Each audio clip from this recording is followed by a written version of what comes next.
A drastic reduction in the number of U.S. majors by 2023 was one of the notable predictions to emerge from Banff Connect LA, the annual event staged in Los Angeles by the Banff World Media Festival. An estimated audience of 250 attended the panel discussion and networking event on Tuesday, February 27, designed as a taster for the festival itself, the 39th edition of which is set for June 10 to 13 in the Canadian mountain resort of Banff. During the panel session, on the theme of TV in 2023, Deconstructing the Disrupted Future, NBC Universal affiliate and ad sales executive Vice President Jay McNamara stressed the effect of what he described as the emergence and rapid uptake of the on-demand services, particularly Netflix and Amazon, around the world. McNamara continued, "They've in many ways opened up new competition for content, in many ways, because they are now global monoliths. They have stifled some competition at the local level." Wall Street entertainment and internet analyst Laura Martin, from Needham, have to save margins and merging is the best way to do that. After investing in content themselves, Martin suggested, tech giants such as Apple are going to buy the big studios and leave them in Hollywood.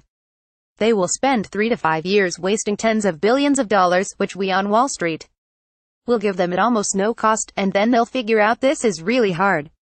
They don't know how to manage content and they don't know how to tell stories.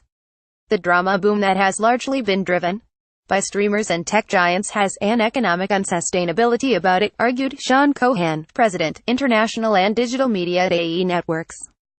It's almost like a housing bubble. When you look at the license fees in the US and then you look at how much the deficits outside the US have to be, the math's not working. On the issue of gender parity in the industry, Eric Logan, president of the Oprah Winfrey Network, OWN, cited the influence of Winfrey on the company's hiring strategies. It has to come from the top of every organization, Logan said, citing the example of OWN series Queen Sugar, which employed only female directors for its first season. He said for the series' second season, many of the directors were unavailable because they'd gotten jobs based on the opportunity that Oprah gave them.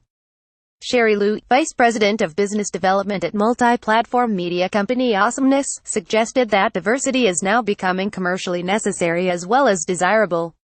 "We program to Gen Z," said Liu, "and they are the most ethnically diverse generation ever. Our content and the people we work with need to reflect that."